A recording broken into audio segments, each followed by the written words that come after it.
Thank you, Dennis, and Melly before that. I'll come to those readings in just a moment. And I liked your introduction, Dennis, because I think that's something I relate to very much. I'm kind of the eternal over-optimist when I make a to-do list, and then the eternal pessimist when it comes at the end of the day. So thank you for that. I don't think I am I the only one who regularly confuses what year it is right now? Does anyone else? Okay, good, okay, thank you. Half the time, for some reason, I truly think it's 2023 when I'm talking with people about the length of time between now and something else, and I guess I'm just ready to kind of get on to that. Maybe that's what it is. And because of the pandemic, I think knowing what happened in 2021 versus 2020 is all a little bit fuzzy to me. It's sort of like one big block of time, pandemic time. I think it's probably an expression that we use. It is 2022 right now, though. That's right? Okay, thank you. Because it's all sort of smooshed together. In fact, most of the things that I can remember from recent years all took place in 2019. Like everything that happened in 2019, I can remember. That's when we moved back to California. That's when we bought a house. That's when my father passed away. I could tell you the dates of all of those things from 2019. We hosted Thanksgiving for like our extended family. Like a lot happened in that year. And then after that, we kind of moved into this weird time. Where did it go? I'm not sure. I know it's going to be 2023 in a few short months, actually, so we're getting there. And yet, despite living in this kind of weird conglomeration of years, time marches on. It was 2019, and then 2020, 21, 22. And probably you, like me, have had, or close enough to people who have had graduations, births, deaths, weddings, aging, moving, job changes. They've sort of all looked different in the last few years. But while our lives were sort of on hold, time was not. So all of these things kept coming. And kind of in recognizing this, we thought a good place to start our series on stewardship, actively being kind, taking care of each other, our stuff, the world, would be to talk about time. For one thing, we know that time is one of the most valuable commodities for many of us. Our time is precious. And many of us, because of life circumstances, feel like we have less time to give to these things that we enjoy. We used to have time for stuff. It seems like now, I don't have time. What happened to all of our free time? And partially, we've established kind of new ways of living, and the world has actually kind of changed around us at the same time. And so a lot of the things that we used to do that's not how we don't do that anymore. We don't do it the same way. And we feel left with less time. And so for us, the question is, how does that affect our stewardship? How does that affect our involvement in the various things that we want to give our time to, including church life together? And as we look over the upcoming weeks at how we might offer our gifts and resources to our collective ministry as a church, it seemed important to first talk about time. Time is sort of the container in which we give and do all of those other things. And as we were thinking about it, our strong intention was not to approach this from any sort of time management perspective. There's plenty of methods out there, so you're free to go and find what works for you if it does.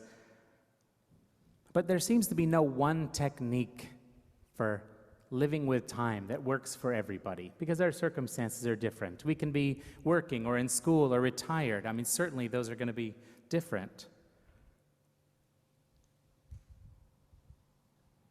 And all of those assume that we have full control over time, which I think is one of the first errors in most of those systems. Do we control the traffic, the wait time at the doctor, the length of an important conversation? We don't. We are subject to all of those things more often than not. It's simply not under our control. And I suppose that's why so many of our expressions, I could ask you, so many of our expressions about time have to do with that. Either our attempt to master time or the complete inability to control time. It's one or the other. So we have, we talk about making time, or stealing time, or losing time, or grabbing time. Where did the time go? There's not enough time. Time marches on, etc. I think this is one of those areas where, they talk about the number of phrases and terms in a culture for certain things, and it shows you the value of that and the importance. And that is certainly one in our world. We cannot control it, but we will try. That's kind of my summation of most of those. And so we come to this text that Dennis read from Ecclesiastes. Under heaven, there is a season and a time for everything. I don't have to get too hung up about the specific list there. A lot of people have looked at that and tried to find a lot of meaning in what's listed and what isn't listed. And it's certainly not an exhaustive list of everything that there is a season for. But it's certainly a representative list of the things of life. And if you look at that text, you will probably say, yep, I've had a season of that, and I'm aware of that. And even if you don't sow and reap, you understand that those happen in seasons and in time. And you'll notice, too, that there's, in that list, there are things that we might consider positive things: being born, planting, healing, laughing, dancing, loving, peace. And it says there are negative things like death, breaking, killing, tearing, weeping, hate. Not prescriptive. It's not telling us to go out and make time for these things. We're trying to say that it's good that they exist. It's an acknowledgement that these are the things of life. And generally, if you look at the list there, they're not things that we choose. And more often than not, they're not things that we really understand much either. And yet, these are the things of life that come in the seasons. And you notice here, too, that we're not offered a solution. Wisdom literature, I guess. There's no fix or formula to guarantee success. And like throughout the wisdom literature, and Ecclesiastes in particular, we are simply told, this is how it is. Frustrating.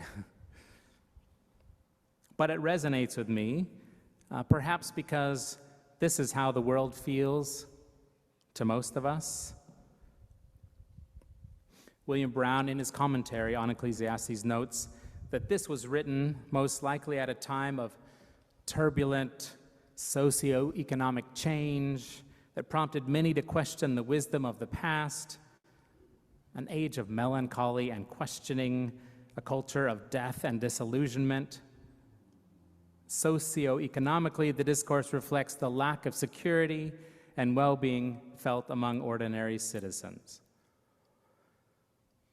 Well, that could be right now, it sounds like to me. And I think that's why I can sit with this passage, and I hope that we can too. Because the question that the text leaves us with is, if there are these seasons, yes, I acknowledge that that's the way life is, things that happen beyond our control, how then do we respond?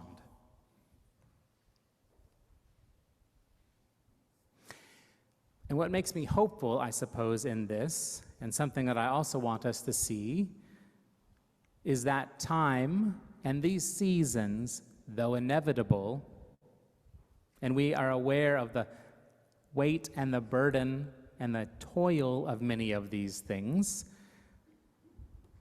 time is also full of possibility.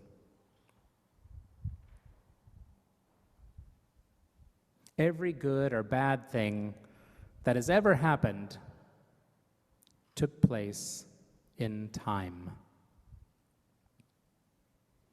James Smith, in a new book, How to Inhabit Time, and then a bunch of words after that, reminds us that the heart of Christianity is not a teaching or a message or even a doctrine, but an event. God's self-revelation unfolds in time, and redemption is accomplished by what happens. It's not the idea of these things, it's the actual that they exist and the impact of them in time where we live. And I find this to be powerful, and I think as a one who thinks within a postmodern paradigm that truth is intrinsically linked with time and context. So there's not some kind of ethereal, philosophical, universal truth in that sense, but it inhabits time. We experience truth as it sits in our lives and our experiences. So in other words, time matters, because under heaven, everything takes place in time. The only sort of semi-philosophical thing that I'm going to say in this message is this. You'll notice here that this whole section talks about everything under heaven. That is to say, there is another reality, an eternal reality that is not just more time stretched out to infinity. I think some of us, we think of like eternity or forever as like just what we've got now, this kind of calendar moving, left to right and down that just goes on forever. But that's not really what eternity is. Rather, it's kind of the elimination of the timeline or the calendar. It's hard for us to think that way because we live in this finite reality, right? But we can get a glimpse that there is something beyond that. And so thus this God that we read about in the Bible self-identifies as I am, or I will be who I will be. Alpha and Omega, this one who's not bound by this finite time that we live in. Kind of eternally present.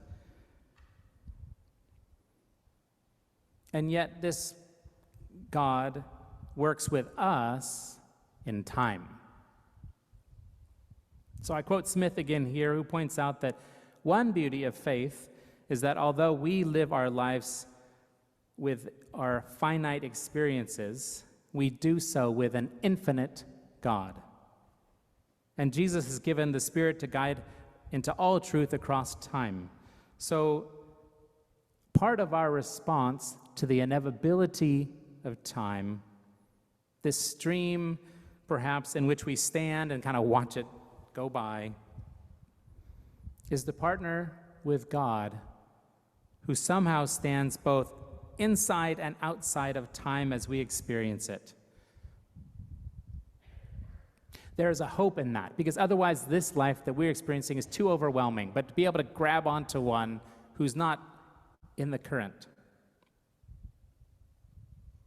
Okay, that's the philosophical part. But the second suggestion I have has to do with the way we approach life as it comes. And I go the way of the poet. Mary Oliver, and I just saw this again, and So you're probably familiar with her instructions for living a good life. Pay attention, be astonished, tell about it. Pay attention, be astonished, and tell about it. So I'll refer back to the first text that Melly read, this Psalm 77.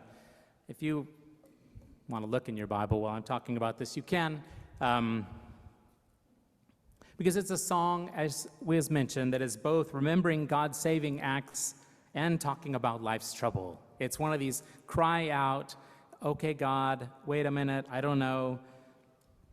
In that way, it's not dissimilar to this Ecclesiastes passage. There is good and bad. There is hard and easy, right? But I want to draw our attention to is a word that appears that Melly enacted for us. So if you're looking, it's in verses 3 and 9 and 15. This word, salah. It's a word that appears in the Hebrew Bible some 74-ish times, lots in the Psalms. And you will notice, depending on your translation, it may just say that word. It may just say salah. It's not translated to English. It's just left in the original, which is partially because it's a technical term, probably a musical annotation. And so it meant something to the musical director. But it's also hard to capture the meaning in English. It's a rich term that's more than just one word, and so they don't want to put a big paragraph in the Bible every time. Because sometimes it's translated as interlude. Now, I'm not a musician, so hopefully I'm going to explain this accurately. All the musicians over here can tell me. But an interlude in music can be actually more than one thing. It can be a pause, right? A pause. In other words, nothing happens there. It's a pause between things. That's one type of interlude. But another type of interlude is actually something that's put in between things that is also something in and of itself. Is that semi-correct, Joe? Thank you. Okay, so good. This is important. Because sometimes we think of this pause as, oh, we're doing nothing right now. But sometimes that nothing is actually a something that contributes to the bigger whole. Okay, so bear with me. Because Melly didn't read the word. She actually paused. She acted out the meaning of the word. And if you look at what happens in the text when that word appears, so in verses 3 and 4, I think of God and I moan, I meditate and my spirit faints. I pause and I pay attention. You keep my eyes from closing. It causes a change. It causes a change in the text. So this is my preferred translation for Salah, is pause and pay attention. It's active. It's not doing nothing. It's actually doing something in that moment. So verses 8 through 10. Has his steadfast love ceased forever? Are his promises at the end for all time? Has God forgotten to be gracious? Has he in anger shut up his compassion? Pause. Pay attention. And I say, it is my grief that the right hand of the Most High has changed. And then, perhaps most interesting to me anyway, is at the very end, verses 14 and 15. You are the God who works wonders. You have displayed your might amongst the peoples. With your strong arm, you redeemed your people, the descendants of Jacob and Joseph. Pause and pay attention. How would you put that at the end? Like, there's nothing that comes after that except all of life. Like, that's the way this psalm concludes, is now you've heard it, think about it, and carry this into the way you're living. So in this psalm and in life, pausing and paying attention shifts our perspective. It is saying, I will not just stumble through life. I will be attentive to what is happening, who I'm with. It's living in expectancy or fully in the moment. Because who knows what any particular moment could bring. That's what this word means. It means, what next? History can change in a second, can't it? I mean, one action or one word or one decision changes the course of history as we experience it. And in our own lives, we probably remember specific points in time with fondness, with sorrow, with joy. And we have a million seemingly mundane moments too, but no less important. Smith in his book says, my history makes me me. We are shaped by and shape the moments of our lives. There is no me apart from the moments of my experience. So certainly I want to live in each moment as best I can, wondering what could happen now. Well, that sounds really great.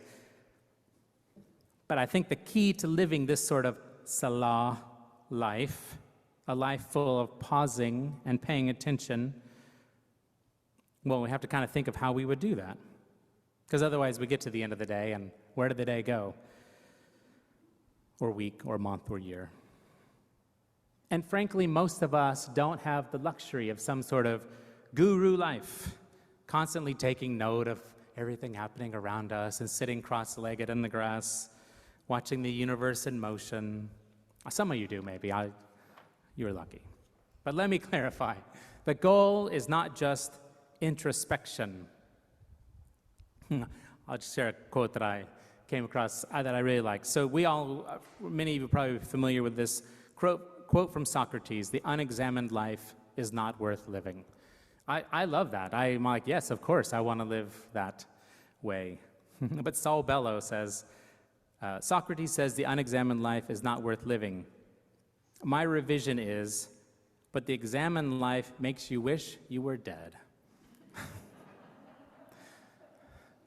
There's just too many things when we actually stop to look at how it is that aren't encouraging. So the pause is to pay attention and to respond. Maybe that's the difference. We all need to find ways to be present that work for who we are and our circumstances. So here's where I'm not going to give you, I wish I could give you here's 5 things you could do. I'll give you some examples, but your life looks different from mine, and your time looks different from mine. The expectations on you are different than the ones that they are for me. So certainly I can't have a 3-step, let's all do this week. You have to find what works for you. So what does pay attention, be astonished, and tell about it look like for you? I jotted down some ideas. I realize these are all things that I would do, but maybe some of them would be helpful for you. Perhaps, for example, spending a few moments in the morning just looking ahead to the day. Probably some of you do that. And maybe inviting God, be part of this day with me. Reading something. Or during the day, stopping to write down a thought. Or, I had that conversation with Courtney. I wanted to remember that I asked her that question. For many of us, creating something, working with our hands or our feet, is an opportunity for us to pay attention differently than while we're kind of busy with everything else. For some, this is true for me, taking a walk or exercising so that you're sort of not actively thinking, and so then suddenly all these other things come to mind. This happens to me when I run, which isn't that much, but when I do, You get the idea. I've disengaged I've got to do something right now, and suddenly I come to these other realizations. Or talking about what's on your mind with someone else. I mean, a lot of you are verbal processors, so sitting and writing in a journal isn't really what's going to be helpful for you. But it's sitting at a meal and saying, hey, you know what I noticed today? Or I'm really frustrated about this thing. That's a way of paying attention too. Or taking a minute in the evening and looking back over the day. And maybe being particularly mindful of how you felt at particular moments. Oh, I had lunch with Jeff. I was worried about something, or whatever it is. They're all just ways of pausing, being intentional to pay attention. And I say, do what works for you, but do something. And keep it simple. Like, don't make a big, 10-point plan. Like a 2-point plan would be helpful. So I close with science. Psychological science. An article published in Psychological Science reports that in research on people's perceptions of time, experiments consistently showed that participants who felt awe relative to other emotions felt that they had more time available and were less impatient. Empirical studies. Participants who experienced awe also were more willing to volunteer their time to help other people, more strongly preferred experiences over material products, and experienced greater life satisfaction. Analysis revealed that these changes in decision-making and well-being were due to awe's ability to alter the subjective experience of time. Experiences of awe bring people into the present moment. And being in the present moment underlies awe's capacity to adjust time perception, influence decisions, and make life feel more satisfying than it would otherwise. So I think the pay attention, be astonished, and tell about it can do a lot in us and in the way we interact with this time in which we live. And that's this Salah life that we're talking about. Time is not something we can make or steal, have less of or more of. It is only something we can be present to or not. So my encouragement is that we pause and pay attention to this life, this day, this week, this moment as it comes, and to listen and to look for God at work. And this is how we will live well through every time and every season under heaven. Amen.